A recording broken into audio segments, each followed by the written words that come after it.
ಹರಿ ಓಂ. ಪ್ರಾಣಾದೇರೀಶಿತಾರಂ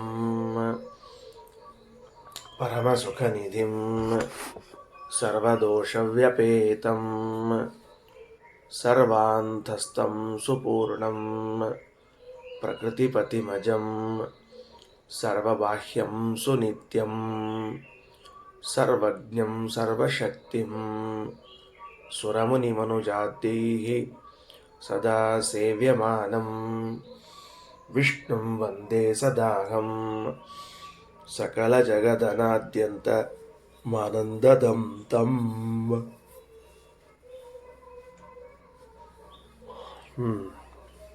ಈಗ ಸೂತ್ರ ಯಾರು ಎಂಬುದನ್ನು ತಿಳಿಸಿಕೊಟ್ರು. ಸೂತ್ರನ ವಿಚಾರ ತಿಳಿಸಿದ ಮೇಲೆ ಅಂತರ್ಯಾಮಿಯ ವಿಚಾರವನ್ನು ಹೇಳ್ತಾ ಇದ್ದಾರೆ. ಸೂತ್ರ ವಾಯುದೇವರು ಅಂತನ್ನುವುದಕ್ಕೆ ಪ್ರಮಾಣ ವಚನ ಉದಾಹರಣೆ ಮಾಡ್ತಾರೆ ಶ್ರೀಮದಾಚಾರ್ಯರು. ಸ್ಯೂತಂ ಜಗದಿದಂ ಯಸ್ಮಿನ್ ಸೂತ್ರಂ ವಾಯು ಅಸೌ ಸ್ಮೃತಃ. ಇದಂ ಜಗತ್ ಯಸ್ಮಿನ್ ಸ್ಯೂತಂ ಅಸೌ ವಾಯು ಸೂತ್ರಂ ಇತಿ ಸ್ಮೃತಃ. ಈ ಜಗತ್ತು ಯಾರಲ್ಲಿ ಆಶ್ರಯ ಪಡೆದುಕೊಂಡಿದೆಯೋ ಅವನು ಸೂತ್ರ, ಅದರಿಂದ ವಾಯುವೇ ಸೂತ್ರವೆನಿಸಿಕೊಳ್ಳುತ್ತಾನೆ, ಅಥವಾ ಈ ವಾಯುದೇವರಿಗೇನೆ ಸೂತ್ರ ಎಂದು ಕರೆಯುತ್ತಾರೆ ಅಂತ ಹೇಳಿದರು. ತಂಚಾಪಿ ಯಮಯೇದ್ಯಸ್ಮಾತ್ ಅಂತರ್ಯಾಮಿ ಹರಿಸ್ಮೃತಃ. ಸಂಪೂರ್ಣವಾದ ಜಗತ್ತಿಗೆ ಆಶ್ರಯ ನೀಡಿರುವಂಥವರು ವಾಯುದೇವರು. ಆ ವಾಯುದೇವರಿಗೂ ಕೂಡ ಆಶ್ರಯ ನೀಡುವಂಥವರು ಯಾರು ಅಂತ ಕೇಳಿದರೆ ಭಗವಂತ. ಅದರ ನಿಯಮನವನ್ನು ಮಾಡ್ತಾನಾದ್ದರಿಂದ ದೇವರಿಗೆ ಅಂತರ್ಯಾಮಿ ಎಂದು ಕರೆಯುತ್ತಾರೆ. ಇಷ್ಟು ಹೇಳಿದರು. ನಿನ್ನೆ ಇದಕ್ಕೆ ಹೇಳಿದ್ದೆ, ಇದು ಯಾಕೆ ಬಂತು? ಸೂತ್ರನ ವಿವರಣೆಯನ್ನು ಕೊಡುವಾಗ ಅಂತರ್ಯಾಮಿಯ ವಿವರಣೆಯನ್ನು ಯಾಕೆ ಕೊಟ್ಟರು ಅಂತ ಕೇಳಿದರೆ ಎರಡೂ ಒಂದೇ ಪ್ರಕರಣದಲ್ಲಿ ಬಂದಿವೆ. ಯಾರು ಸೂತ್ರನನ್ನು ಮತ್ತು ಅಂತರ್ಯಾಮಿಯನ್ನು ತಿಳಿತಾನೋ ಅವನು ವೇದವಿತ್ತಾಗ್ತಾನ, ಲೋಕವಿತ್ತಾಗ್ತಾನ ಅಂತ ಸಮಾನವಾದ ಫಲವನ್ನು ಹೇಳಿದ್ದರಿಂದ ವಾಯುದೇವರಿಗೂ ಪರಮಾತ್ಮನಿಗೂ ಸಾಮ್ಯವಿದೆ ಏನೋ ಅಂತನ್ನುವಂತಹ ಭ್ರಾಂತಿ ಬರಬಾರದು ಅನ್ನುವುದಕ್ಕೆ ಈ ಮಾತನ್ನು ತಿಳಿಸಿದ್ದಾರೆ ಅಂತ ರಘುತ್ತಮ ಸ್ವಾಮಿಗಳವರು ಹೇಳಿದರು ಭಾವಬೋಧದಲ್ಲಿ. ಇನ್ನು ಮುಂದೆ ಭಗವಂತ ಸರ್ವರ ಅಂತರ್ಯಾಮಿ ಅಂತ ಹೇಳಬೇಕಾಗಿದೆ. ಉಪನಿಷತ್ ಎಷ್ಟದ ಅಷ್ಟು ಓದ್ಬೋಣಂತೆ. ಮೇಲೆ ನೋಡಲಿಕ್ಕೆ ಬಹಳ ಸರಳದ ತಿಳಿತದ ಅಂತ ಅನ್ನಿಸ್ತದೆ. ಅದರ ಮುಂದೆ ಆಚಾರ್ಯರು ಸಾಕಷ್ಟು ವಿವರಣೆಯನ್ನು ಕೊಟ್ಟಿದ್ದಾರೆ. ಅದನ್ನು ನೋಡಂತ. ಈಗ ಸುಮಾರು 2 ಪುಟ 2.5 ಪುಟ ಹೋಗ್ಬೇಕು. ಹಂಗೆ ಅದು ಅಲ್ಲಿ ತನಕ ಇರ್ತದೆ ಇದು ವಿಷಯ. 2.5 ಪುಟ ಏನಿಲ್ಲ, ಹೇಳಲಿಕ್ಕೆ ಸರಳದ ವಿಷಯ ಒಂದೇ ಅದ. ಹೋಗೋಣ ಸರಸರ ಅಂತ. ಯಃ ಪೃಥಿವ್ಯಾಂ ತಿಷ್ಠನ್ ಪೃಥಿವ್ಯಾ ಅಂತರಃ ಯಂ ಪೃಥ್ವೀ ನ ವೇದ ಯಸ್ಯ ಪೃಥಿವೀ ಶರೀರಂ ಯಃ ಪೃಥಿವೀಮಂತರೋ ಯಮಯತಿ ಏಷತೆ ಆತ್ಮ ಅಂತರ್ಯಾಮಿ ಅಮೃತಃ. ಇದೇ ಪ್ಯಾಟರ್ನ್ ಅದ ಎಲ್ಲ ಕಡೆಗೂ. ಒಂದು ಮೊದಲಿನ ವ್ಯಕ್ತಿ ಮಾತ್ರ ಭಿನ್ನನಾಗ್ತಾನೆ, ಉಳಿದದ್ದೆಲ್ಲವೂ ಸಮಾನವಾಗಿರುವಂತಹದ್ದಾಗಿದೆ.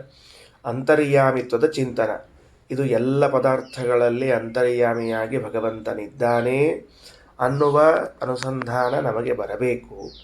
ಹೇಗೆ ಅಂತರ್ಯಾಮಿಯಾಗಿದ್ದಾನೆ? ಸುಮ್ಮನೆ ಒಳಗಿದ್ದಾನ ಅಂತರ್ಯಾಮಿ ಇಷ್ಟೇನಾ? ಇಲ್ಲಿಲ್ಲ, ಒಳಗಿದ್ದು ನಿಯಮನವನ್ನು ಮಾಡ್ತಾನ ಅಂತರ್ಯಾಮಿ ಇಷ್ಟೇನಾ? ಅಲ್ಲ.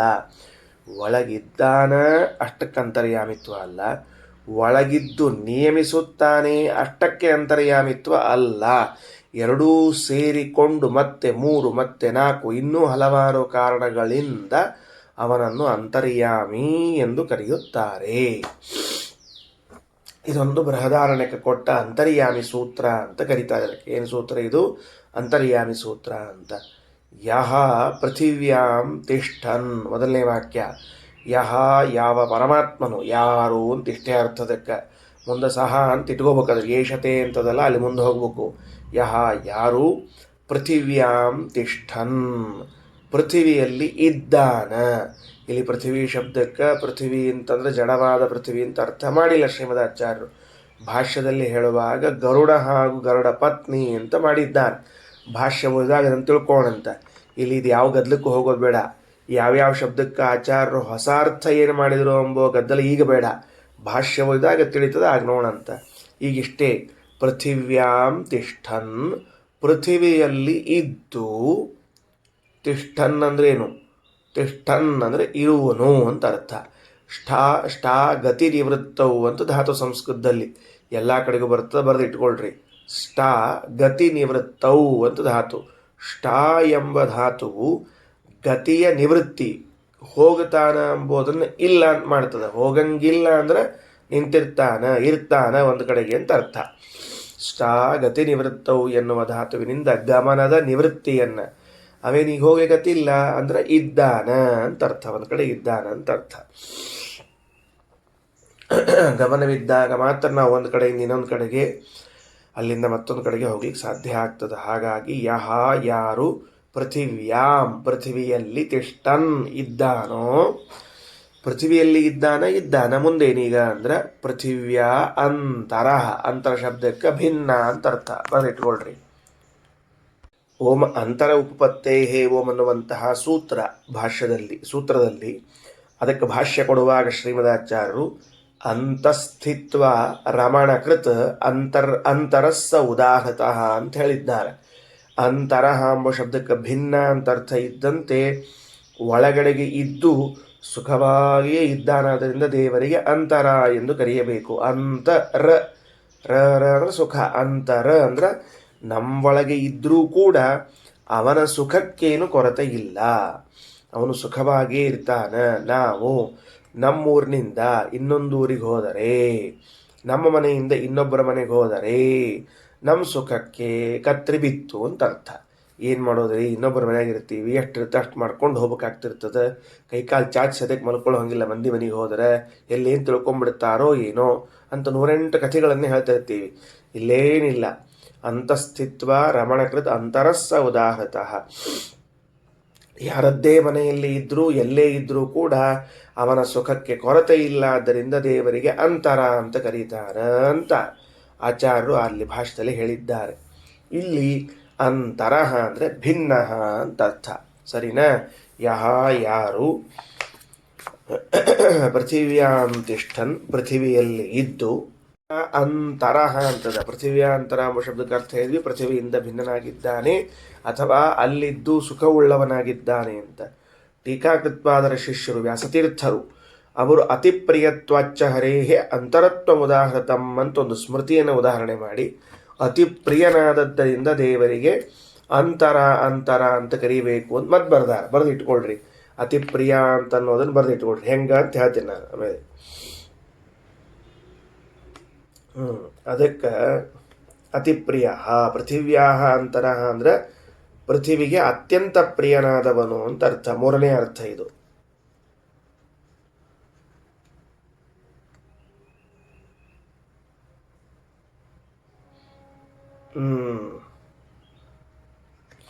ಇನ್ನು ಬೇರೆ ಬೇರೆನ ಅರ್ಥ ಮಾಡ್ಯಾರ, ಈ ಸದ್ಯಕ್ಕೆ ಇಷ್ಟೋಣ ಅಂತ.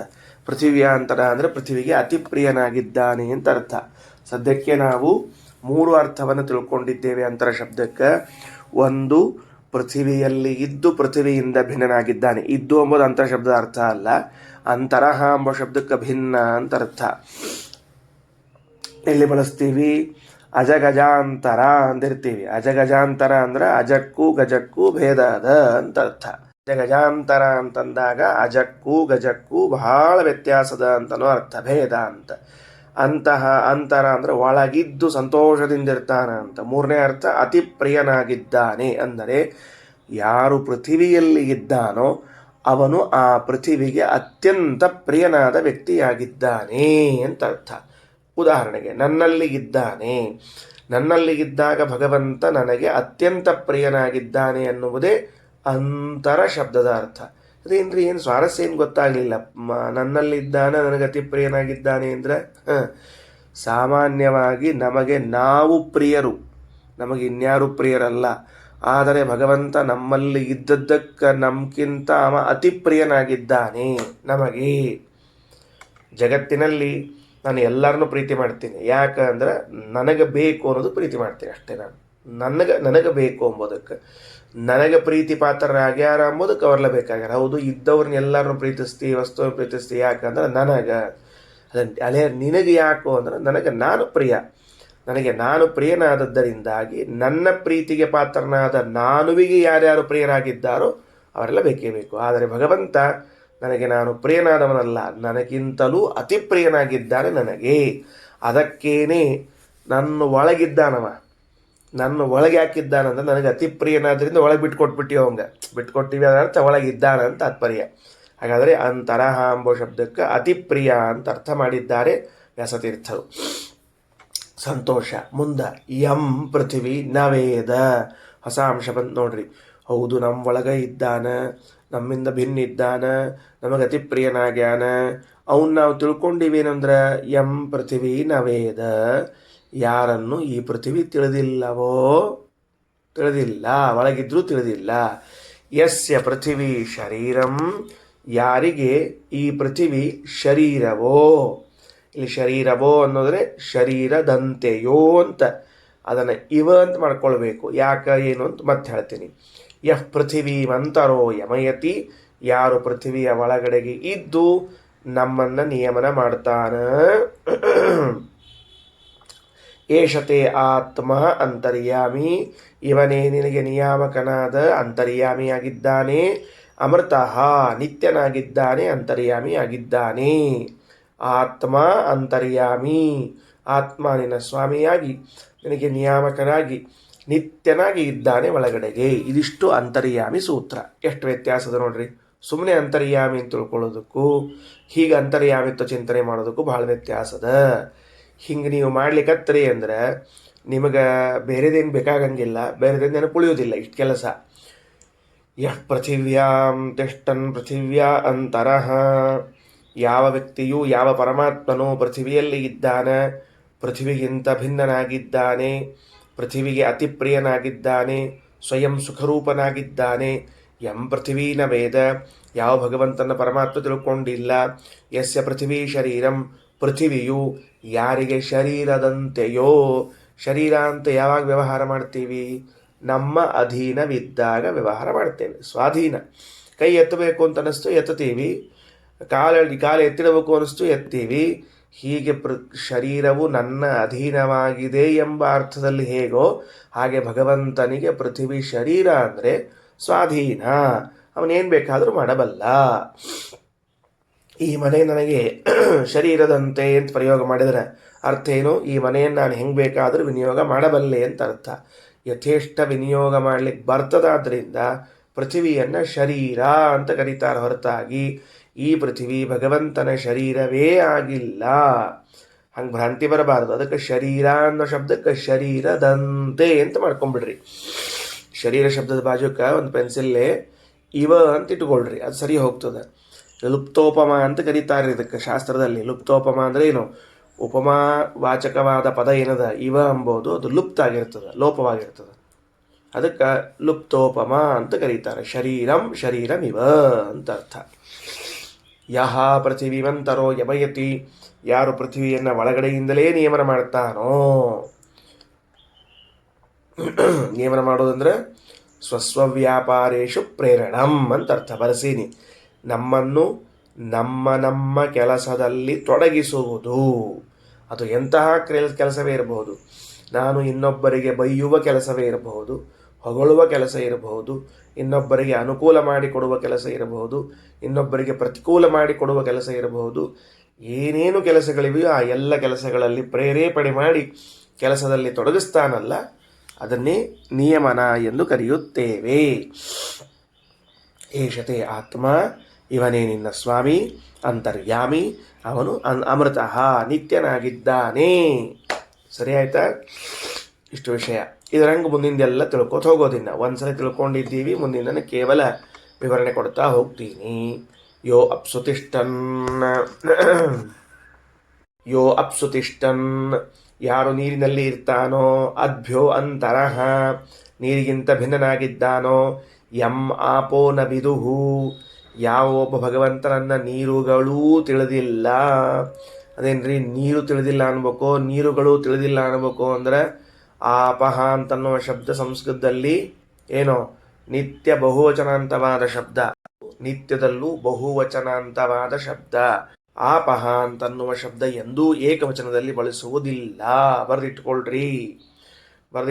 ಆಪಹ ಅಂತನ್ನುವ ಶಬ್ದವು ಬಹುವಚನಾಂತವಾದ ಶಬ್ದ. ಅದು ನೀರು ಅಂತನ್ನುವುದು ನೂರಾರು ಹನಿಗಳ ಸಮುದಾಯ. ಅದು ನೂರಾರು ಹನಿಗಳು ಕೂಡಿದಾಗ ನೀರು ಅಂತ ಕರ್ಸ್ಕೊತದೆ. ಹಿಂಗಾಗಿ ಅದನ್ನು ಬಹುವಚನದಾಗ ಕರಿಬೇಕು ಯಾವಾಗಲೂ. ಅದನ್ನು ಎಂದೂ ಏಕವಚನದಾಗ ಕರೀಲಿಕ್ಕೆ ಬರೋದಿಲ್ಲ. ಕೆಲವು ಶಬ್ದ ಎಲ್ಲ ನಿತ್ಯಂ ಬಹುವಚನ ಅಂತ ಶಬ್ದ ಅಂತ ಕರೀತಾರೆ ಸಂಸ್ಕೃತದಲ್ಲಿ. ಅಪ್ಸುತಿಷ್ಠನ್, ನೀರಿನಲ್ಲಿ ಇದ್ದು ಅಂದ್ರೆ ನೀರಿನ ಹನಿ ಹನಿಗಳಲ್ಲಿ ಇದ್ದು, ನೀರಿನ ಹನಿ ಹನಿಗಳಲ್ಲಿದ್ದರೂ ಕೂಡ ಭಿನ್ನನಾಗಿದ್ದು, ಆ ಹನಿ ಹನಿಗಳಲ್ಲಿದ್ದರೂ ಕೂಡ ಅವನನ್ನು ತಿಳಿಯದೇ ಇದ್ದು, ನೀರಿನ ಒಂದೊಂದು ಹನಿಗಳು ಭಗವಂತನ ಶರೀರವಾಗಿದ್ದು, ಯಾರು ಒಂದೊಂದು ಹನಿಗಳಲ್ಲಿ ಇದ್ದು ಅವುಗಳನ್ನು ನಿಯಮನ ಮಾಡ್ತಾನೋ, ಗೌತಮ ಉದ್ದಾಲಕ, ಅವನೇ ತೇ ಆತ್ಮ ಅಂತರ್ಯಾಮಿ, ಅವತಃ ನಿನ್ನ ಸ್ವಾಮಿಯಾಗಿದ್ದಾನೆ, ಅಂತರ್ಯಾಮಿಯಾಗಿದ್ದಾನೆ, ನಿತ್ಯನಾಗಿದ್ದಾನೆ ಅಂತ ಯಾಜ್ಞವಲ್ಕ್ಯರು ಗೌತಮರಿಗೆ ಅರ್ಥಾತ್ ಉದ್ದಾಲಕ ಅವರಿಗೆ ಪರಿಚಯವನ್ನು ಮಾಡಿಸ್ತಾ ಇದ್ದಾರೆ. ಎಷ್ಟು ಚಂದದ ನೋಡ್ರಿ. ಮೊದಲಿಂದ ಹೇಳುವಾಗ ಪೃಥ್ವಿ ಅಂತ ಹೇಳಿದರು, ಮಣ್ಣು ಅಂತ ಇಟ್ಕೊಳ್ರಿ. ನಮಗೆ ಪೃಥ್ವಿ ಎಂದಾಗ ಮಣ್ಣಿನ ಕಣಗಳು ನೆನಪಿಗೆ ಬರುವುದಿಲ್ಲ, ಬೇಗನೆ ಅದ ಬರೋದಿಲ್ಲ. ನೀರು ಅಂದಾಗ ನೀರಿನ ಹನಿ ಹನಿಗಳು ಕಣ್ಣಿಗೆ ಬರ್ಲಿಕ್ಕೆ ಶುರುವಾಗ್ತಾವೆ. ಅದಕ್ಕಂದ್ರು ಮಣ್ಣಿಂದೊಂದು ಮುದ್ದಿ ಒಳಗೆ ಕೂತಾನ, ಪಾಪ ಮಣ್ಣಿಗೆ ತಿಳ್ಕೊಳಿಕ್ಕಾಗಿಲ್ಲ. ಒಬ್ಬನೇ ಇದ್ದಾನ, ನೂರಾರು ಮಂದಿ ತಿಳ್ಕೊಳ್ಳಿಕ್ಕೆ ಅನುಕೂಲ ಆಗ್ತಿತ್ತು. ಒಬ್ಬರು ಬಿಟ್ಟಿಬ್ಬರು ಹುಡುಕ್ತಿದ್ರೇನೋ ಅಂತ. ಅಪ್ಸುತಿಷ್ಠನ್, ನೀರಿನ ಹನಿಗಳೇನಿವೆ ಸಾವಿರ ಸಾವಿರ, ಲಕ್ಷ ಲಕ್ಷ, ಕೋಟಿ ಕೋಟಿ, ಇಷ್ಟೆಲ್ಲರಲ್ಲಿ ಇದ್ದಾನ. ಆ ಹನಿಗಳೆಲ್ಲವೂ ಕೂಡ ತಮ್ಮಲ್ಲಿಯೇ ಇದ್ದು ತಮ್ಮ ಸಮೂಹದಲ್ಲೇ ಇದ್ದ ಭಗವಂತನ ತಿಳ್ಕೊಳ್ಳಿಕ್ಕಾಗಿಲ್ಲ ಅಂತ ಹೇಳಲಿಕ್ಕೆ ಅಪ್ಸುತಿಷ್ಠನ್ ಆಪಹಾರವಿದುಹು ಈ ಶಬ್ದವನ್ನು ಬಳಸ್ಯಾರ. ಪಾಪ ಒಬ್ಬನೇ ಇದ್ದಾನ, ಎಷ್ಟಂತ ಕೆಲಸ ಮಾಡ್ಯಾನ, ಎಷ್ಟಂತ ತಿಳ್ಕೊಂಡಾನ, ಆಗಿರ್ಲಿಕ್ಕಿಲ್ಲ. ನೀರಿನ ಕಣಗಳಿಷ್ಟವಲ್ಲ, ಕಣಗಳವಲ್ಲ, ತಿಳ್ಕೊಳ್ಳಿ ಹಂಗಾರೆ ನೋಡಂತ ಪ್ರಯತ್ನ ಮಾಡಿ. ಅಷ್ಟು ಮಂದಿ ಸೇರಿ ತಿಳ್ಕೊಳ್ಳಿ ಅಂದರೆ ಅಲ್ಲೂ ತಿಳ್ಕೊಳ್ಳಿಕ್ಕೆ ಆಗೋದಿಲ್ಲ ಅಂತನ್ನುವ ಅಭಿಪ್ರಾಯದಲ್ಲಿ ಈ ಶಬ್ದವನ್ನು ಹೇಳಿದ್ದಾರೆ. ಎರಡಾಯಿತು, ಪೃಥ್ವಿ ಆಪಹ. ಅಂತರ್ಯಾಮಿ ಸೂತ್ರ ಅಂತ ಮೇಲೆ ಹೆಡ್ಡಿಂಗ್ ಹಾಕ್ಕೊಳ್ರಿ. ಕೆಳಗಡೆಗೆ ಒಂದು ಲೈನ್ ಬರೆಯೋದು, ಎಲ್ಲ ಕಾಮನ್ ಲೈನ್. ಅದು ಏನು? ಯಾರಲ್ಲಿ ಇದ್ದು ಯಾರಿಂದ ಭಿನ್ನನಾಗಿದ್ದು, ಇದು ಕಾಮನ್ ಲೈನ್ ಎಲ್ಲ. ಅದಕ್ಕದನ್ನು ಬರೆಸಿಗೆತೀನಿ.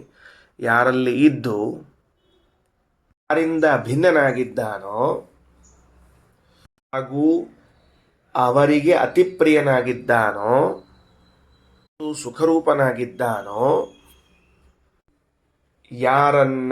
ಯಾರನ್ನು ಅವುಗಳು ತಿಳಿದಿಲ್ಲವೋ, ಯಾರನ್ನು ಅವರು ತಿಳಿದಿಲ್ಲವೋ, ಎಲ್ಲ ಅವರು ಅಂತೇನು ಬಂದ ಮುಂದೆಲ್ಲ ಸೇರ್ಸ್ಕೊತ ಹೋಗೋದು. ಯಾರನ್ನು ಅವರು ತಿಳಿದಿಲ್ಲವೋ, ಅವರಿಗೆ ಶರೀರದಂತೆ ಇದ್ದಾರೋ, ಯಾರು ಅವನಿಗೆ ಶರೀರದಂತೆ ಇದ್ದಾರೋ, ಯಾವಾತನು ಒಳಗಿದ್ದು ನಿಯಮಿಸುತ್ತಾನೋ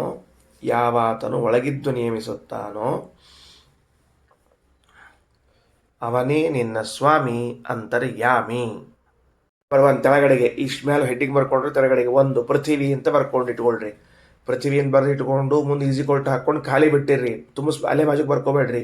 ಪೃಥ್ವಿ ನಂಬರ್ 1 ತೆಳಗ ಅಪ್ಸು, ತೆಳಗ ಎರಡನೇದು ಆಪಹ, ಈಸಿಕೊಲ್ಟ್ ಹಾಕ್ಕೊಂಡು ಖಾಲಿ ಇಟ್ಕೊಳ್ರಿ. ಆಪಹ ಅಂತನೋ ಶಬ್ದಕ್ಕೆ ಯಾರು ಅಂತ ಬರೆಸ್ತೀನಿ ಆಮೇಲೆ. ಈಗ ಮುಂದೆ ಹೋಗೋಣ ಬರ್ರಿ. ಮುಂದಿನ ಮಂತ್ರಕ್ಕೆ 588ನೇ ಪುಟದಲ್ಲಿ ಅದ ಮುಂದಿನ ಮಂತ್ರ. ಹೊರಟೀನಿ ನಾನು. ಯೋ ಅಗ್ನೌ ತಿಷ್ಠನ್, ಯಾರು ಅಗ್ನಿಯಲ್ಲಿ ಇದ್ದಾನೋ, ಅಗ್ನೇರಂತರಃ, ಅಗ್ನಿಯಿಂದ ಭಿನ್ನನಾಗಿದ್ದಾನೋ, ಎಂ ಅಗ್ನಿರ್ನ ವೇದ, ಯಾರು ಅಗ್ನಿಯು ಯಾರನ್ನು ತಿಳ್ಕೊಂಡಿಲ್ವೋ, ಯಸ್ಯ ಅಗ್ನಿ ಶರೀರಂ, ಯಾವ ಭಗವಂತನಿಗೆ ಅಗ್ನಿಯು ಶರೀರದಂತೆಯೋ, ಯೋ ಅಗ್ನಿಮಂತರೋ ಯಮಯತಿ, ಯಾರು ಅಗ್ನಿಯನ್ನು ಅಂತರಃ ಒಳಗಿಂದಲೇನೆ ನಿಯಮನವನ್ನು ಮಾಡ್ತಾನೋ, ಪ್ರೇರೇಪಿಸುತ್ತಾನೋ, ಏಷತೆ ಆತ್ಮ ಅಂತರ್ಯಾಮಿ, ಅವನೇ ನಿನ್ನ ಸ್ವಾಮಿಯೂ ಆಗಿದ್ದಾನೆ. ಯೋ ಅಂತರಿಕ್ಷೇ ತಿಷ್ಠನ್, ಮುಂದಿಂದು ಅಗ್ನಿ ಆದಮೇಲೆ ಅಂತರಿಕ್ಷ ಬರ್ಕೋಬೇಕು. ಕೆಳಗೆ ಸಾಲಾಗಿ ಈಸಿಕೊಲ್ಟು ಹಾಕ್ಕೊಂಡು ಬಿಟ್ಕೊಂಡಿರಬೇಕು. 4ನೇದ್ದೀಗ ಯೋ ಅಂತರಿಕ್ಷೇ ತಿಷ್ಠನ್, 1ನೇದ್ದು ಪೃಥ್ವಿ, 2ನೇದ್ದು ಜಲ, 3ನೇದ್ದು ಅಗ್ನಿ, 4ನೇದ್ದು ಅಂತರಿಕ್ಷ.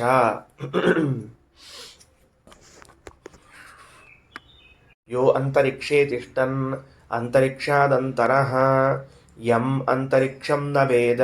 ಶಬ್ದಾರ್ಥ ಆಗ್ತಾವ, ಯಾವುದಾಗುವುದಿಲ್ಲ ಅಷ್ಟೇ ಹೇಳ್ತಿರ್ತೀನಿ.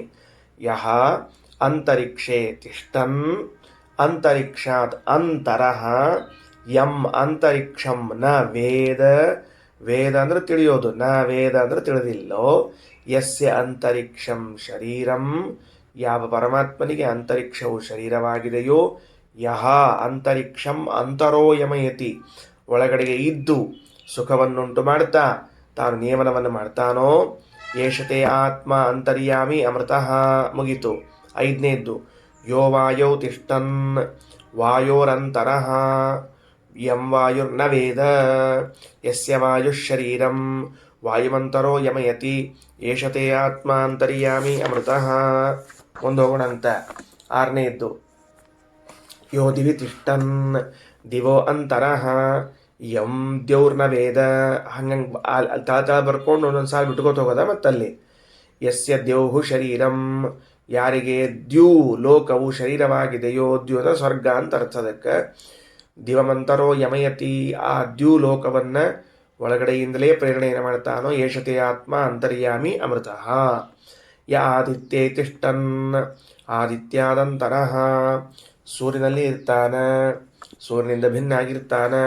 ಯಂ ಆದಿತ್ಯೋ ನ ವೇದ, ಸೂರ್ಯನು ಕೂಡ ತನ್ನ ಅಂತರ್ಯಾಮಿಯನ್ನು ತಿಳಿದಿಲ್ಲ. ಯಸ್ಯ ಆದಿತ್ಯ ಶರೀರಂ, ಯಾರಿಗೆ ಸೂರ್ಯನೇ ಶರೀರದಂತೆ ಇದ್ದಾನೋ, ಯ ಆದಿತ್ಯಮಂತರೋ ಯಮಯತಿ, ಸೂರ್ಯನಲ್ಲಿ ಒಳಗಿದ್ದು ನಿಯಮನವನ್ನು ಮಾಡ್ತಾನೋ, ಏಷತೆ ಆತ್ಮ ಅಂತರ್ಯಾಮಿ ಅಮೃತಃ, ಇವನೇ ನಿನಗೆ ಅಂತರ್ಯಾಮಿಯಾದವನು, ಅಮೃತನಾದವನು. ಎಲ್ಲ ಪದಾರ್ಥಗಳಿಗೂ ಅಂತರ್ಯಾಮಿತ್ವದ ಸೂತ್ರ ಒಂದೇ ಒಂದು ಕೊಟ್ಟಿದೆ, ಬೇರೆ ಕೊಟ್ಟಿಲ್ಲ. ಈಗ ಇಲ್ಲಿ ನೋಡ್ರಿ ಸ್ವಾರಸ್ಯ ನೋಡ್ರಿ ಏನಂತಾರ ಅಂತ. ಇಷ್ಟೆಲ್ಲ ಮಾಡಿ ಇದು ಅಧಿದೈವತ, ಮುಂದೆ ಅಧಿಭೂತ, ಆಮೇಲೆ ಅಧ್ಯಾತ್ಮ ಅಂತ ಮೂರೂ ಕಡೆಗಳಲ್ಲೂ ನಿಯಾಮಕತ್ವವನ್ನು ತೋರಿಸಿರ್ತಾರೆ. ಅಧಿದೈವದಲ್ಲಿ, ಅಧ್ಯಾತ್ಮದಲ್ಲಿ, ಅಧಿಭೂತದಲ್ಲಿ ಅಂತ ಸರ್ವ ಪದಾರ್ಥಗಳಲ್ಲಿ ಅಂತರ್ಯಾಮಿಯಾಗಿದ್ದವನು ಭಗವಂತ ಅಂತ. ಎಲ್ಲಕ್ಕಿಂತ ಪ್ರಧಾನವಾಗಿ ನೋಡ್ರಿ, ಈಗ ಆದಿತ್ಯೇ ತಿಷ್ಟನ್, ಸೂರ್ಯನಲ್ಲಿ ಇದ್ದಾನೆ. ನಾವೆಲ್ಲ ಸಂಧ್ಯಾವಂದನೆಯಲ್ಲಿ ಕೇಂದ್ರವನ್ನು ಮಾಡಿಕೊಂಡದ್ಯಾರನ್ನ? ಸೂರ್ಯನನ್ನು. ನಮ್ಮ ಸಂಧ್ಯಾವಂದನೆ ಯಾರು ಸುತ್ತ ತಿರುಗುತ್ತದೆ? ಸಂಧ್ಯಾವಂದನೆ ಸುತ್ತದು ಸೂರ್ಯನ ಸುತ್ತ ತಿರುಗುತ್ತದೆ. ನಾವು ಮಾಡುವ ಸಂಧ್ಯಾವಂದನೆಯು ಸೂರ್ಯನ ಸುತ್ತಲೂ ತಿರುಗುತ್ತದೆ. ಹೇಗೆ? ಅರ್ಘ್ಯಪ್ರದಾನ ಸೂರ್ಯನ ಅಂತರ್ಯಾಮಿಗೆ, ಗಾಯತ್ರಿ ಸೂರ್ಯನ ಅಂತರ್ಯಾಮಿಗೆ, ಇದು ಸೂರ್ಯ ಉಪಸ್ಥಾನ, ಎದ್ದು ನಿಂತ್ಕೋತಿರ್ಲ, ಜಾತವೇದಸೆ ಅಂತ ತಿಳ್ಕೊಂಡು ಹೇಳಿ ಸೂರ್ಯೋಪಸ್ಥಾನ ಅಂತ ಕರೀತಾರೆ. ಸೂರ್ಯನಿಗೆ ಅಂದರೆ ಮೂರು ಪ್ರಧಾನ ಅಂಶಗಳು: ಅರ್ಘ್ಯಪ್ರದಾನ, ಗಾಯತ್ರಿ, ದಿಗುಪಸ್ಥಾನ. ಸೂರ್ಯೋಪಸ್ಥಾನ ಅಂತೂ ದಿಗುಪಸ್ಥಾನ ಅಂತ ಕರಿತೀವಿ. ಇವು ಮೂರೂ ಕೂಡ ಯಾರನ್ನ ಕುರಿತದ್ದಾಗಿದೆ? ಸೂರ್ಯನನ್ನ ಕುರಿತದ್ದಾಗಿದೆ. ಹಾಗಾದರೆ ಸೂರ್ಯನ ಕುರಿತದ್ದಾಗಿದೆ ಅಂತಂದರೆ ಸೂರ್ಯನೇ ಸಂಧ್ಯಾವಂದನೆಯಲ್ಲಿ ಪ್ರಮುಖನೋ ಅಂತ ಕೇಳಿದರೆ ಅಲ್ಲ. ಮತ್ತೆ ಸೂರ್ಯನು ಒಬ್ಬರಿಗೆ ಶರೀರದಂತೆ ಇದ್ದಾನೆ ಅಂದಮೇಲೆ ಯಾರಿಗೆ ಸೂರ್ಯ ಶರೀರನಾಗಿದ್ದಾನೋ ಅವನಿಗೋಸ್ಕರ ಅಂತ ಸಿದ್ಧ ಆಯಿತು ಬೃಹದಾರಣ್ಯಕದ ಮಾತಿನಿಂದ. ನಾವಿಷ್ಟು ದಿವಸ ಸೂರ್ಯನಿಗೆ ಅಂತ ಅಂದ್ಕೊಂಡಿದ್ರೆ, ಅಂದರೆ ನಾವಲ್ಲ, ಒಟ್ಟಾರೆ ನಮಗೇನಾಗ್ಯದ ಆಚಾರ್ಯರ ಸಿದ್ಧಾಂತ ಬಾಲ್ಯದಿಂದಲೇ ಶ್ರುತವಾದದ್ದರಿಂದ, ಶ್ರವಣವಾದದ್ದರಿಂದ ಸಮಸ್ಯೆಗಳಿಲ್ಲ ಭಗವಂತನಿಗೆ ಅಂತ. ಯಾರಿಗಾದರೂ ಸಂಧ್ಯಾವಂದನಾದಿ ಕರ್ಮಗಳೆಲ್ಲವೂ ಕೂಡ ಕೇವಲ ಸೂರ್ಯನಿಗೆ ಅಂತ ಅಂದ್ಕೊಂಡಿದ್ರೆ ಅಲ್ಲ.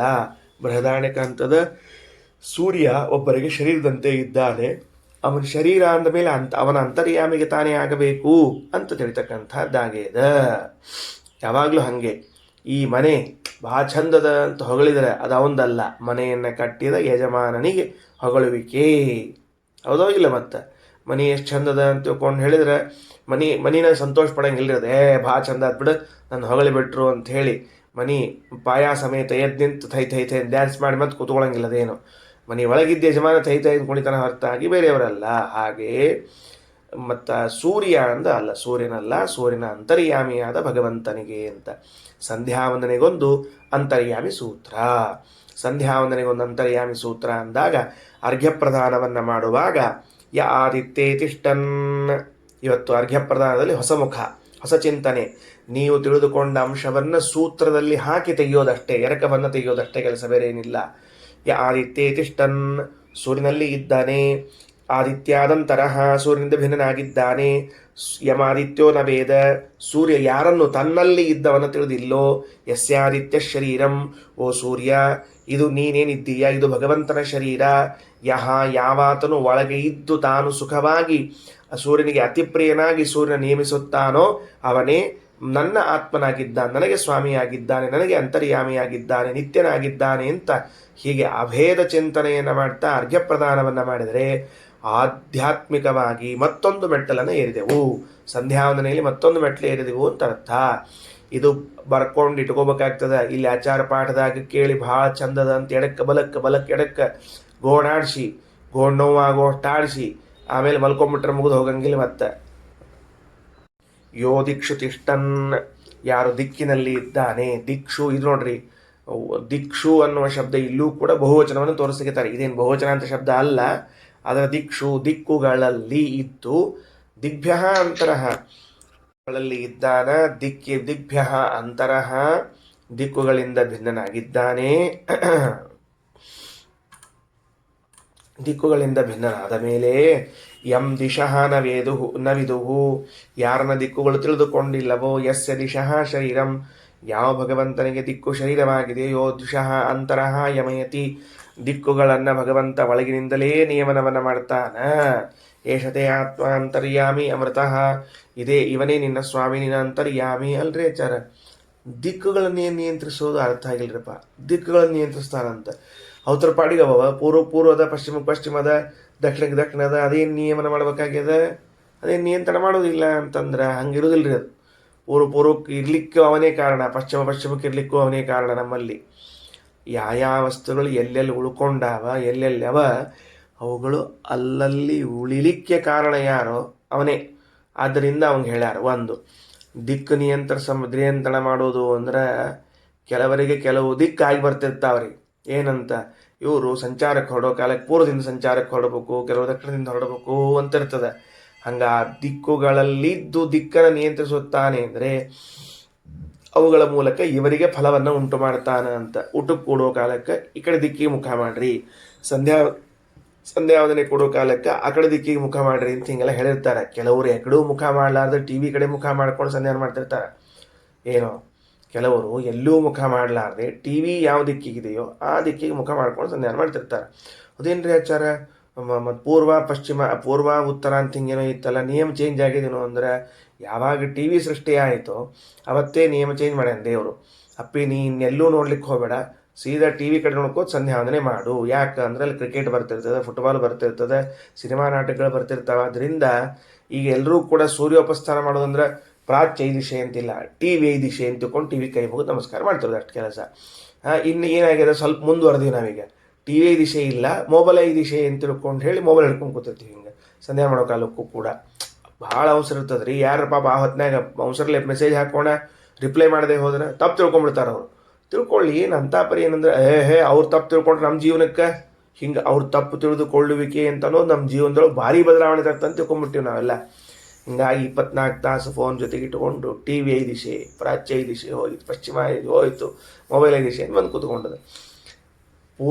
ಪೂರ್ವೋತ್ತರಗಳಿಗೆ ಕುಳಿತುಕೊಂಡೇ ಸಂಧ್ಯಾವಂದನ ದೇವರ ಪೂಜೆ ಮಾಡಬೇಕು ಹೊರತಾಗಿ ಬೇರೆ ಕಡೆಗಿಲ್ಲ. ಇದು ದಿಕ್ ನಿಯಂತ್ರಣ, ನಮ್ಮ ನಿಯಂತ್ರಣ ಅಲ್ಲ, ಅದು ದಿಗ್ ನಿಯಂತ್ರಣ ಮಾಡ್ತಾನೆ ಭಗವಂತ. ಅದನ್ನು ಊಟಕ್ಕೆ ಕೊಡುವಾಗ ಈ ಕಡೆ ಮುಖ ಮಾಡಬೇಕು, ಈ ದಿಕ್ಕಿಗೆ ಮುಖ ಮಾಡಿಕೊಂಡು ಮಲಗುವಾಗ ಈ ದಿಕ್ಕಿಗೆ ತಲೆ ಮಾಡಿಕೊಂಡು ಮಲಗಬೇಕು. ಯಾಕೆ, ಇದೆಲ್ಲ ದಿಕ್ಕುಗಳಲ್ಲಿ ಇದ್ದುಕೊಂಡು ನಿಯಂತ್ರಣ ಮಾಡ್ತಾನೆ. ಯಾತ್ರಕ್ಕೆ ಹೋಗುವಾಗ ಈ ದಿಕ್ಕಿನಿಂದ ಪ್ರಾರಂಭ ಮಾಡಬೇಕು. ಕೆಲವರೆಲ್ಲ ಮನೆಯ ಬಾಗಿಲುಗಳನ್ನು ಈ ದಿಕ್ಕಿಗಿಡಬೇಕು, ಕಿಟಕಿಗಳನ್ನು ಈ ದಿಕ್ಕಿಗಿಡಬೇಕು ಅಂತ ಮಾಡಿ ಕೇಳ್ತೀವೋ ಇಲ್ಲೋ. ಪೂರ್ವಕ್ಕೆ ಇಡ್ರಿ, ಉತ್ತರಕ್ಕೆ ಇಡ್ರಿ ಬಾಗಿಲ ಅಂತ ತಿಳ್ಕೊಂಡು, ಯಾಕಪ್ಪ ಇಂತಲ್ಲಿ, ಅದಕ್ಕೆಲ್ಲ ದಿಕ್ ನಿಯಂತ್ರಣ ಅಂತ ಕರೀತಾರೆ. ಅವನ್ನ ಮಾಡ್ತಾನೆ ಪರಮಾತ್ಮ ಅಂತ.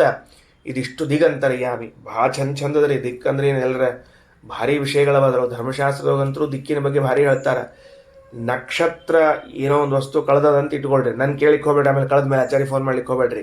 ಒಂದು ವಸ್ತು ಕಳೆದದಂತ ಇಟ್ಕೊಳ್ರಿ. ಆವಾಗ ಯಾವ ವಸ್ತು ಯಾವ ದಿಕ್ಕಿನಲ್ಲಿ ಕಳೆದದ, ಹೆಂಗೆ ಹೋಗ್ಯದ, ನಕ್ಷತ್ರ ಯಾವುದದ, ಅದಕ್ಕೆ ಯಾವ ದಿಕ್ಕಿನಾಗ ಸಿಗ್ತದೆ ಎಲ್ಲ ಹೇಳ್ತಾರೆ ಅದನ್ನು. ಅಂದರೆ ಇಷ್ಟೆಲ್ಲ ಕೆಲಸಗಳನ್ನು ದಿಗಂತರ್ಯಾಮಿಯಾಗಿ ಮಾಡಬೇಕಲ್ಲ ಭಗವಂತ. ಅದಕ್ಕೆ ಯೋ ದಿಕ್ಷು ತಿಷ್ಟನ್ ದಿಗ್ಭ್ಯ ಅಂತರಃ, ದಿಕ್ಕುಗಳಲ್ಲಿ ಇದ್ದು ದಿಕ್ಕಿಗಿಂತ ಭಿನ್ನನಾಗಿದ್ದಾನೋ. ಯಂ ದಿಶಃ ನ ವಿದುಹು, ದಿಕ್ಕುಗಳು ತಿಳ್ಕೊಂಡಿಲ್ಲವೋ. ದಿಶಃ ಶರೀರಂ, ದಿಕ್ಕುಗಳೇ ಭಗವಂತನಿಗೆ ಶರೀರ. ಯೋ ದಿಶೋಂತರೋ ಯಮಯತಿ, ಯಾರು ದಿಕ್ಕುಗಳಲ್ಲಿದ್ದು ನಿಯಮನವನ್ನು ಮಾಡ್ತಾನೋ. ಏಷತೆ ಆತ್ಮ ಅಂತರ್ಯಾಮಿ ಅಮೃತಃ. ಮುಗಿತು. ಮುಂದೆ ಯಶ್ಚಂದ್ರ ತಾರಕೆ ತಿಷ್ಟನ್, ಚಂದ್ರ ತಾರಕದಲ್ಲಿ ಇದ್ದು, ಚಂದ್ರನಲ್ಲಿ, ತಾರಕ ಅಂದ್ರೆ ನಕ್ಷತ್ರದಲ್ಲಿ. ಸಾಮಾನ್ಯ ಅರ್ಥ, ವಿಶೇಷ ಅರ್ಥ ಅಲ್ಲ. ಸುಮ್ಮನೆ ಬರ್ಕೊಂಡು ಇಟ್ಕೊಳ್ರಿ, ತಳಗಿನ ಶಬ್ದಕ್ಕೆ ಬರ್ಬೇಕು, ಮತ್ತೆ ಈಸಿ ಕೊಲ್ಟು ಹಾಕ್ಕೋಬೇಕು. ನಾಳೆ ಬರೆಸ್ಲಿಕ್ಕತ್ತಾಗ ನಾವು ಬರ್ಕೊಂಡಿರ್ಲಿಲ್ಲ ರೀ ಆಚಾರ್ಯ ಇದನ್ನು ಅಂತ ಕೇಳಿ ನನಗೆ ಸಂಬಂಧ ಇರುವುದಿಲ್ಲ ಅದನ್ನು ಅಷ್ಟ. ಚಂದ್ರ ಮತ್ತು ನಕ್ಷತ್ರಗಳಲ್ಲಿ ಇದ್ದಾನ ಯಥಾ ಪ್ರಕಾರ ಉಳಿದ ಸೂತ್ರ. ಚಂದ್ರನಿಂದ ಭಿನ್ನನಾಗಿ ನಕ್ಷತ್ರಗಳಿಂದ ಭಿನ್ನನಾಗಿ ಚಂದ್ರ ನಕ್ಷತ್ರಗಳು ತಿಳಿದಿಲ್ಲವೋ, ಚಂದ್ರ ನಕ್ಷತ್ರಗಳೇ ಯಾರಿಗೆ ಶರೀರವಾಗಿದೆಯೋ, ಚಂದ್ರ ನಕ್ಷತ್ರಗಳ ಒಳಗೆ ಇದ್ದು ಭಗವಂತ ನಿಯಮನ ಮಾಡ್ತಾನೋ ಅವನೇ ನನ್ನ ಅಂತರ್ಯಾಮಿಯಾಗಿದ್ದಾನೆ. ಆಕಾಶೇ ತಿಷ್ಟನ್, ಯಾರು ಆಕಾಶದಲ್ಲಿ ಇದ್ದಾನೆ, ಆಕಾಶಾದಂತರಹ ಆಕಾಶಕ್ಕಿಂತಲೂ ಭಿನ್ನನಾಗಿ ಇದ್ದಾನೆ. ಆಕಾಶೋ ನವೇದ, ಯಾರು ಯಾರನ್ನು ಆಕಾಶ ತಿಳಿದಿಲ್ಲವೋ, ಯಸ್ಯಾಹ ಆಕಾಶ ಶರೀರಂ, ಭಗವಂತನಿಗೆ ಯಾವ ಭಗವಂತನಿಗೆ ಆಕಾಶವೇ ಶರೀರವಾಗಿದೆಯೋ, ಆಕಾಶವನ್ನು ಒಳಗಡೆಯಿಂದ ಪ್ರೇರಣೆ ಮಾಡ್ತಾನೋ ಅವನೇ ಅಂತರ್ಯಾಮಿ ಅಂತ. ರೀ ಆಕಾಶಕ್ಕೇನು ಪ್ರೇರಣೆ ಮಾಡಬೇಕೆಲ್ಲ ನಿಮ್ಮ ದೇವರು? ಆಕಾಶ ಅಂದ್ರೆ ಅವಕಾಶ, ಅವಕಾಶ ಅಂದ್ರೆ ಜಾಗ, ಜಾಗ ಅಂದ್ರೆ ಪ್ರದೇಶ, ಭೂವಿಶೇಷ ಅಥವಾ ಸ್ಪೇಸು. ಇದಕ್ಕೇನು ಪ್ರೇರಣೆ ಮಾಡ್ಬೇಕವ ಅಂತಂದ್ರೆ ಆಯಾ ವ್ಯಕ್ತಿಗಳು ಗಮನಾಗಮನವನ್ನು ಮಾಡ್ಲಿಕ್ಕೆ ಅವಕಾಶ ಮಾಡಿಕೊಡ್ಬೇಕು ಮೊದಲನೇದು. ಎಲ್ಲ ಕಡೆ ಬಿಲ್ಡಿಂಗು, ಎಲ್ಲ ಕಡೆಗೆ ಗಾಡಿ, ಎಲ್ಲ ಕಡೆಗೆ ಗೇಟು. ಅಡ್ಡಾಡಪ್ಪ, ಎಲ್ಲ ಅಡ್ಡಾಡ್ತೀನಿ ನೋಡಂತ ಅಡ್ಡಾಡ. ವಿಚಾರ ಮಾಡಿ ನೋಡ್ರಿ, ಯಾವ ಖೋಲ್ಯಾಗ ನೀವು ಕೂತೀರಿ ಪಾಠಕ್ಕೆ. ಕೆಲವರು ಖೋಲ್ಯಾಗ, ಕೆಲವರು ಹಾಲ್ನ್ಯಾಗ, ಕೆಲವರು ಅಡುಗೆ ಮನ್ಯಾಗ. ಕೆಲವರು ಅಡುಗೆ ಮನ್ಯಾಗ ಅಂತಂದ್ರೆ ಯಾಕಂತ ಗೊತ್ತಾತಿಲ್ಲ ಹೇಳಿದ್ದು, ಎಲ್ಲ ಕೂತಿರ್ತಾರೆ. ಅಕಸ್ಮಾತ್ ಆ ಜಾಗ ನಿಮಗೆ ಹಿಂಗೆ ಹಿಂಗೆ ಹಿಂಗೆ ಅಲ್ಲಿಗೆ ಬರ್ಲಾರ್ದಂಗೆ, ತಲೆಗಿಲಿ ಅಳ್ಳಾಡ್ಸಿ ಬರ್ಲಾರ್ದಂಗೆ ಹವಾ ಟೈಟ್ ಆಗಿಬಿಡ್ತೀವೋ ಅಂದರೆ ಏನು ಮಾಡ್ತೀರಿ ನೀವು?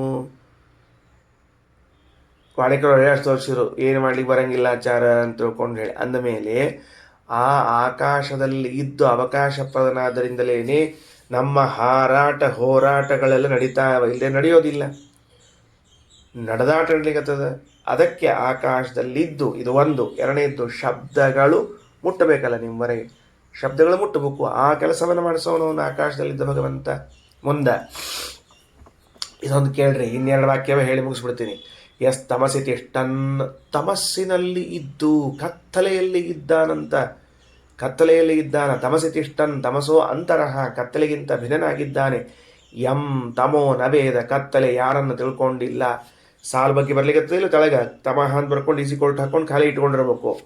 ಯಸ್ಯ ತಮಃ ಶರೀರಂ, ಭಾರೀ ವಿಚಿತ್ರರಿ. ಕತ್ತಲೆಯು ಭಗವಂತನ ಶರೀರ, ಕತ್ತಲೆಯು ಭಗವಂತನ ಶರೀರ. ಅರ್ಥ ಆಯ್ತಾ ಏನಂತ ಹೇಳಿದ್ದು? ಓಕೆ. ಎಸ್ ತಮಃ ಅಂತರೋ ಯಮಯತಿ, ಯಾರು ಕತ್ತಲೆಯನ್ನು ಒಳಗಿನ ನಿಯಂತ್ರಣವನ್ನು ಮಾಡ್ತಾನೋ, ಏಷತೆ ಆತ್ಮ ಅಂತರ್ಯಾಮಿ ಅಮೃತ, ಅವನೇ ನಿನ್ನ ಆತ್ಮನು, ನಿನ್ನ ಅಂತರ್ಯಾಮಿ ಆಗಿದ್ದಾನೆ. ಇನ್ನು ಎಸ್ ತೇಜಸ್ಸಿ ತಿಷ್ಟನ್, ಯಾರು ತೇಜಸ್ಸಿನಲ್ಲಿ ಇದ್ದಾನೆ, ತೇಜಸ್ಸು ಅಂದರೆ ಬೆಳಕು, ಪ್ರಕಾಶ. ಎಂ ತೇಜೋ ನವೇದ, ಯಾವ ಪ್ರಕಾಶವು ಯಾರನ್ನು ತಿಳಿದಿಲ್ಲವೋ, ತೇಜಸ್ಸೂ ಕೂಡ ಭಗವಂತನ ಶರೀರವಾಗಿದೆ. ತೇಜ ಅಂತರಃ ಯಮಯತಿ, ಏಷತೆ ಆತ್ಮ ಅಂತರ್ಯಾಮಿ ಅಮೃತ ಅಂತ ಇತಿ ಅಧಿದೈವತಂ. ಇಲ್ಲಿಗೆ ಅಧಿದೈವತ ಅಂತನ್ನೋ ಭಾಗ ಮುಕ್ತಾಯವಾಯಿತು. ಪೃಥಿವಿ ಮೊದಲನೆಯದ್ದು, ನೀರು ಎರಡನೆಯದ್ದು, ಅಗ್ನಿ ಮೂರನೆಯದ್ದು, ಅಂತರಿಕ್ಷ 4, ವಾಯು 5 ಇಷ್ಟು ಬರ್ಕೊಂಡಿದ್ದೀರಿ. ಆರನೆಯದ್ದು ದ್ಯುಲೋಕ ಬರ್ಕೊಂಡಿದ್ದೀರಿ. ಮುಂದೆ ಈಸಿ ಕೊಲ್ಟ್ ಹಾಕ್ಕೊಂಡು ಖಾಲಿ ಇಟ್ಟುಕೊಂಡಿದ್ದೀರಿ. ಆದಿತ್ಯ ಬರ್ಕೊಂಡಿರಿ, ದಿಕ್ಕು ಬರ್ಕೊಂಡಿದ್ದೀರಿ. 8ನೇದಾಯಿತು. ಸೂರ್ಯ ಚಂದ್ರರು 9ನೇದರಲ್ಲೇ ಬರಬೇಕು, ಪ್ರತ್ಯೇಕ ಇಲ್ಲ. 10ನೇದ್ದು ಆಕಾಶ, 11ನೇದ್ದು ಕತ್ತಲು, 12ನೇದ್ದು ಬೆಳಕು. ಇಷ್ಟರವರೆಗೆ ಮುಕ್ತಾಯವಾಯಿತು. ಈಗ ಇಲ್ಲೊಂದು ಸಣ್ಣ ಅಂಶ ಬಹಳ ಮಹತ್ವದ್ದು ಹೇಳಿ ಮುಕ್ತಾಯ ಮಾಡ್ತೇನೆ ಪಾಠವನ್ನು. ಏನು ಅಂದರೆ, ಬೆಳಕು ಮತ್ತು ಕತ್ತಲೆಗಳನ್ನು ವೇದ ಪ್ರತ್ಯೇಕವಾಗಿ ಪರಿಗಣಿಸಿದೆ. ಸರಿ ಆಯ್ತಾ? ಸ್ವಲ್ಪ ಈ ಕಡೆ ಲಕ್ಷ್ಯ ಠೇವ, ಎಲ್ಲೆಲ್ಲೋ ಲಕ್ಷ್ಯ ಕೊಡಬೇಡ್ರಿ, ಈ ಕಡೆ ಲಕ್ಷ್ಯ ಕೊಡ್ರಿ. ಕತ್ತಲು ಮತ್ತು ಬೆಳಕನ್ನು 2 ಪ್ರತ್ಯೇಕ ವಸ್ತುಗಳನ್ನಾಗಿ ಶ್ರುತಿ ಎಣಿಸಿದೆ. ಯಾಕೆ? ಅಲ್ರಿ ಹೌದಲ್ಲ, ಚರ ಕತ್ಲಿ ಮತ್ತು ಬೆಳಕು ಬೇರೆ ಬೇರೆ ಅಲ್ಲೇನ್ರಿ ಅಂದ್ರೆ, ನಾವು ಎಷ್ಟು ಶಾಣ್ಯರಿದ್ದೀವಿ ಅಂತ ಈಗ ತಿಳಿಸ್ತೀನಿ. ನಾವು ಏನು ತಿಳಿಸ್ತೀನಿ ಅಂದರೆ, ಬೆಳಕಿದ್ದಾಗ ಕತ್ತಲೆ ಇರುವುದಿಲ್ಲ, ಕತ್ತಲೆ ಇದ್ದಾಗ ಬೆಳಕಿರುವುದಿಲ್ಲ. ಅರ್ಥ ಆಯ್ತಾ ಹೇಳಿದ್ದೆ ಅಂಥೇಳಿ. ಪ್ರಕಾಶ ಬಂದಾಗ ಕತ್ತಲೆಯ ವಿನಾಶ, ಕತ್ತಲೆ ಇದ್ದಾಗ ಪ್ರಕಾಶದ ದೂರಗಮನ, ಹೀಗಿರ್ತದೆ. ಅಂದ ಮೇಲೆ ಇದನ್ನು ಕತ್ತಲು ಮತ್ತು ಬೆಳಕಿನ ಬಗ್ಗೆ ಏನು ತಿಳ್ಕೊಂಡಿದ್ದಾರೆ ಕೆಲವರ ಜೊತೆಗೆ ನಾವುಗಳು ಅಂತಂದರೆ, ಕತ್ತಲು ಅಂತನ್ನುವುದು ಬೆಳಕಿನ ಅಭಾವವೇ ಹೊರತಾಗಿ ಅದೊಂದು ಸಪರೇಟ್ ಆದ ಪದಾರ್ಥ ಅಲ್ಲ. ಹೀಗೆ ತಾರ್ಕಿಕರು, ನೈಯಾಯಿಕರು, ವೈಶೇಷಿಕರು ತಿಳಿದುಕೊಂಡಿದ್ದಾರೆ. ತಾರ್ಕಿಕರು ಅಂದರೆ ತರ್ಕ ಸಿದ್ಧಾಂತದವರು. ಇವರು ಸ್ಪಷ್ಟವಾಗಿ ಭೇದವಾದಿಗಳು. ನೆನಪಿಟ್ಟುಕೊಳ್ರಿ, ಶ್ರೀಮದಾಚಾರ್ಯ ಹೆಂಗೆ ಭೇದವನ್ನು ಹೇಳ್ತಾರೋ ಜೀವಬ್ರಹ್ಮನ ಮಧ್ಯದಲ್ಲಿ, ಅದೇ ರೀತಿಯಾಗಿ ತಾರ್ಕಿಕರೂ ಕೂಡ ಎಲ್ಲ ವಸ್ತುಗಳಲ್ಲೂ ಭೇದವನ್ನು, ಜೀವಬ್ರಹ್ಮರಲ್ಲೂ ಭೇದವನ್ನು ಒಪ್ತಾರ, ಭಗವಂತನನ್ನು ಒಪ್ತಾರ, ಧರ್ಮಾಧರ್ಮಗಳನ್ನು ಒಪ್ತಾರ.